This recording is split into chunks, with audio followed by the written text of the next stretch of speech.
Sir ये सवाल Germany से एक दोस्त का भिजवाया हुआ है और वो पूछना चाहते हैं कि इंतखाबात के मौके पर आमतौर पर कन्वसिंग की इजाज़त नहीं, लेकिन मजलिस इंतखाब में नाम तजवीज़ करने के बाद उसकी तायीद में मुख्तसर तकरीर करने की इजाज़त है। क्या ये तकरीर भी कन्वसिंग के दायरे में नहीं आती? कन्वसिंग का जो मजमून है उसमें और इसमें क्लैश नहीं है, इसकी एक ज़रूरत है। कन्वसिंग होती है कि एक शख्स को वोट देने का फैसला कर लिया जाए और अपने इस फैसले को मख्फी कार्रवाइयों के जरिए लोगों पर असरअंदाज होकर लोगों पर ठोंसा जाए कि ये आदमी है, इसको देना है वोट। ये पार्टीबाजियां हैं।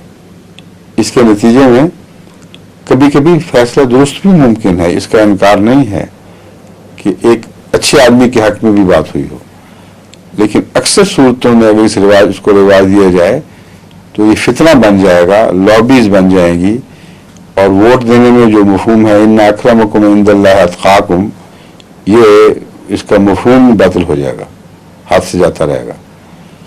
इसलिए कतई तौर पर जमात अहमदिया में ये चीज़ हराम समझी जाती है कि इंतखाब से पहले अलग लोगों से हटकर किसी एक शख्स के हक में कोई मख्फी बात की जाए।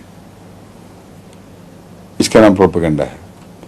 मजलिस इंतखाब जब मुनक़िद हो रही हो, वहाँ एक शख्स सबकी मौजूदगी में एक किसी के हक में कलमा खैर कहता है तो सारे गवाह मौजूद हैं, और अगर वो कलमा खैर झूठा है तो वही लोगों के तासुर बता देंगे कि कोई इसका असर नहीं पड़ा खास।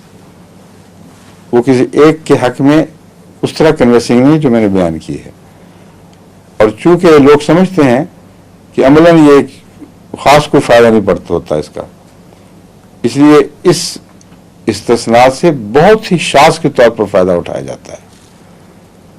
भारी अक्सरियत ऐसी है 99% से भी ज़ायद, जहाँ वोट के लिए नाम पेश होता है, लोग देख लेते हैं किस किस्म का आदमी है, उससे निबाह हुआ होता है, उसकी शोहरत मालूम होती है, अपने तौर पर अगर उसको मुत्तकी समझे तो उसके हक में वोट दे देते हैं और बहसें नहीं चलती।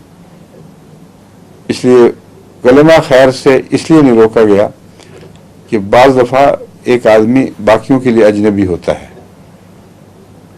और अजनबी होने के नतीजे में उसे पता नहीं कैसा है, तो अगर पब्लिक मजलिस में उसके हक में एक दो बातें जो उसकी ऐसी तारीफ हो जो उसके मालूम कामों से ताल्लुक़ रखती हो, सिर्फ उसकी इजाज़त दी जाती है। ऐसी तारीफ की इजाज़त नहीं दी जाती कि हम जानता हूँ बहुत मुत्तकी बड़ा बरगुज़ीदा इंसान है, इसकी कभी इजाज़त नहीं दी जाती, ना कभी किसी ने ऐसी बात की है। ये बताया जाता है कि मालूम जहाँ तक हमें ताल्लुक़ है इन्होंने दीन के लिए हमेशा कुर्बानी दी है, वक्त दिया है और ख़िदमत में मसरूफ़ रहते हैं। अब ये पब्लिक प्रॉपर्टी है पहले ही, ये मालूमात उन लोगों का हक़ है जिनको पता नहीं कि ये खिदमत में पहले कैसा है। इसलिए बाज़ दफ़ा अमीर भी कह देता है कि मेरे तजुर्बे में ये आदमी इस काम में अच्छी खिदमत करने वाला मौजूद हो सकता है। एक मशवरा है एक किस्म का, लेकिन खुले बंदों उसी मजलिस में। समझे?